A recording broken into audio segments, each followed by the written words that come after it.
हम भारत के लोग, ये हमारे संविधान की प्रस्तावना की पहली पंक्ति है।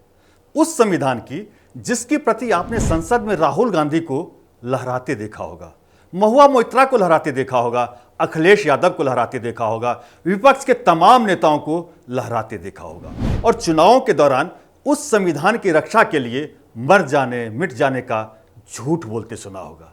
जी हां, झूठ बोलते देखा होगा, क्योंकि मरे हुए जमीर के लोग सच बोलने के लिए अपना फायदा नुकसान देखते हैं। इन मरे हुए जमीर के लोगों को यह बताना जरूरी है कि हम भारत के लोग कैसे हैं। इसलिए कर्तव्य पथ पर आज हम कोलकाता के रेप मर्डर कांड की तस्वीरें दिखाकर इन्हें संविधान से लेकर भारत की परंपरा बताएंगे ताकि सनद रहे। नमस्कार, मैं हूं रविशंकर प्रसाद। हम भारत के लोग संविधान की प्रस्तावना में छपे महज 4 शब्द नहीं, हम भारत के लोग वो हैं जो नारी के सम्मान में सोने की लंका को खाक कर रावण का साम्राज्य खत्म करने के लिए जाने जाते हैं। हम भारत के लोग वो हैं जो नारी के सम्मान के लिए महाभारत के मैदान में उतरकर कौरवों का समूल नाश करने के लिए जाने जाते हैं। हम भारत के लोग वो हैं जो बुरी नजर वालों के सीने पर तलवार चलाने और जौहर के लिए जाने जाते हैं। हम भारत के लोग नारी के सम्मान के लिए हर भेदभाव को भूल जाते हैं। इसलिए तो राजनीतिक विचारधारा में विरोध के बावजूद जब मायावती सरीखी महिला नेता के सम्मान पर खतरा मंडराता है तो हम में से ही कोई ब्रह्मदत्त द्विवेदी बनकर सामने आता है। हम भारत के लोग नारी सम्मान से समझौता नहीं करते, लेकिन वक्त बदला, हालात बदले, राजनीति की चाल बदली और ऐसा हुआ तो नारी सम्मान पर ठेस पहुंचने पर रोष जताने का तरीका भी बदल गया। अब गुस्से का इजहार करने के लिए मोमबत्ती जलती है, नारे लगते हैं और कुछ दिनों तक इजहार के बाद जब गुस्सा थक जाता है तो फिर वो इंसानों के दिल को हल्का करने के बाद उनके साथ अपने घर, दफ्तर, काम पर लौट जाता है। क्या कोलकाता रेप हत्याकांड में भी यही होगा? जब यही होता रहा है तो यहां भी यही होता। लेकिन कुछ लोग हैं जो जल्दी में हैं। वो चाहते हैं कि गुस्से के इजहार का यह दौर, प्रदर्शन का यह दौर जल्दी खत्म हो और इसी कोशिश में 14 अगस्त से 15 अगस्त के दरमियानी रात एक साजिश को अमली जामा पहुंचाने की कोशिश की गई, जिसकी गवाह है, जिसका सबूत है ये तस्वीर।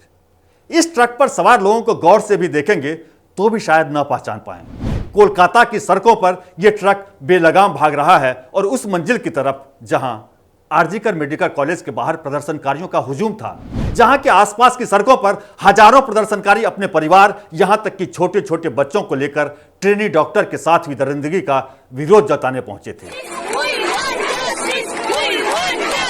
लेकिन जैसे ही ट्रक पर सवार लोग यहां पहुंचे, अचानक शांतिपूर्ण प्रदर्शन करने वालों पर हमला शुरू हो गया।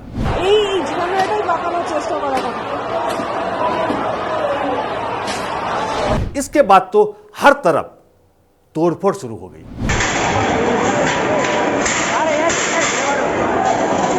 हर तरफ दहशत पैदा करने की कोशिश दिखी।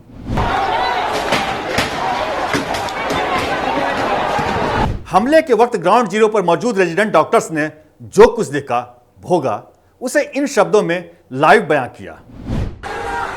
हम लोग यहाँ के रेजिडेंट्स डॉक्टर हैं। आप यहाँ का कंडीशन देख सकते हैं।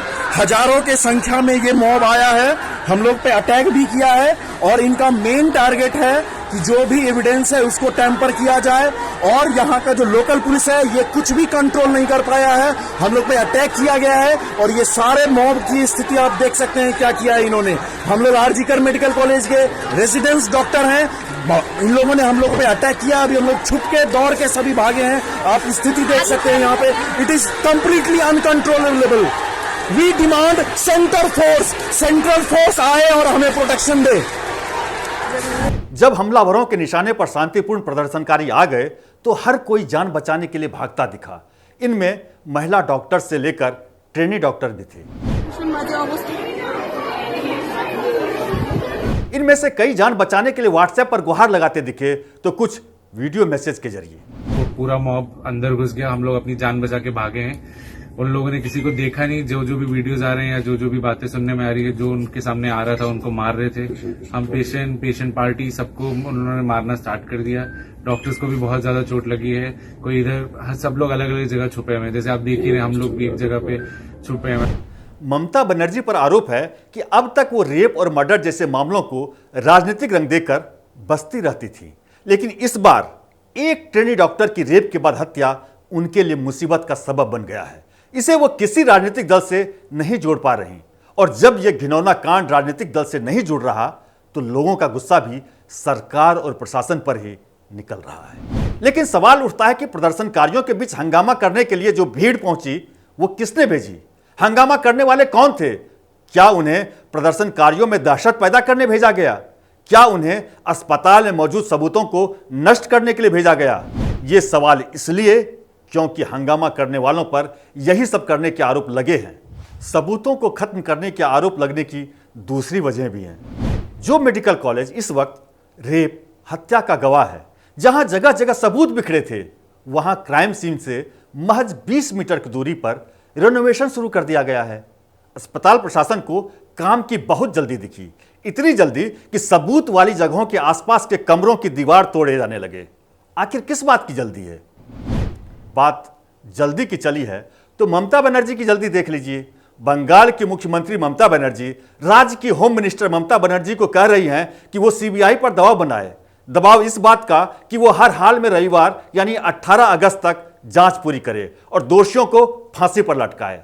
दबाव बनाने के लिए मुख्यमंत्री ममता बनर्जी और होम मिनिस्टर ममता बनर्जी ने बंगाल के स्वास्थ्य मंत्री ममता बनर्जी को भी अपने साथ आने को कहा है, और बंगाल सरकार की ये तीनों मंत्री सीबीआई पर दबाव बनाने के लिए 17 अगस्त को कोलकाता की सड़कों पर उतरेंगी, जहां उनके साथ कई और महिला नेता साज श्रृंगार कर मौलाली से धर्मतल्ला तक रैली निकालेंगी ताकि ट्रेनी डॉक्टर को इंसाफ मिल सके। क्योंकि अब ममता की आवाज दमदार नहीं रही, इसलिए उसमें दम देने के लिए जो माइक उनकी मदद करता है वो यहां भी है। इसलिए बांग्ला जाने या न जाने उनकी बात आप समझ ही जाएंगे। ফাঁসি হোক দোষীদের এবং আগামী রবিবারের মধ্যে সিবিআইকে ফাঁসির ব্যবস্থা করতে হবে এবং পুরোপুরি তদন্ত উদ্ঘাটিত করতে হবে। যদিও আমাদের কলকাতা পুলিশ তদন্তের 90% করে দিয়েছে। এই দাবিতে আমি নিজে মিছিল করব। মৌলালির মোড়ে সবাইকে আমি অনুরোধ করছি 3টের সময় জমা দেওয়ার জন্য, এবং আমি নিজে 4টের সময় মিছিল স্টার্ট করব মৌলালির মোড় থেকে দড়িয়া কসিল পর্যন্ত। এই দাবি এটা আপনাদের আমি জানাই। पीड़ित परिवार को इंसाफ जल्द से जल्द मिलनी चाहिए, लेकिन इंसाफ मिले ही नहीं, इंसाफ मिलता दिखना भी चाहिए। और ऐसा होने के लिए जरूरी है कि इन चंद सवालों के जवाब मिलें। मसलन पहला सवाल, रेप और मर्डर केस को खुदकुशी क्यों बताया गया? दूसरा सवाल, माता पिता को मृतक ट्रेनी डॉक्टर के बॉडी के पास जाने से 3 घंटे तक क्यों रोका गया? तीसरा सवाल, मेडिकल कॉलेज के प्रिंसिपल ने किसके दबाव में ट्रेनी डॉक्टर को मानसिक बीमार बताकर खुदकुशी करने की थियरी गढ़ डाली? चौथा सवाल, जहां मरीजों के परिवार वाले तक नहीं जा सकते, वहां आरोपी संजय राय को एंट्री कैसे मिली? क्या संजय राय को मोहरा बनाया गया? पांचवा सवाल, सबसे पहले ट्रेनी डॉक्टर की बॉडी को किसने देखा, यह क्यों नहीं बताया जा रहा?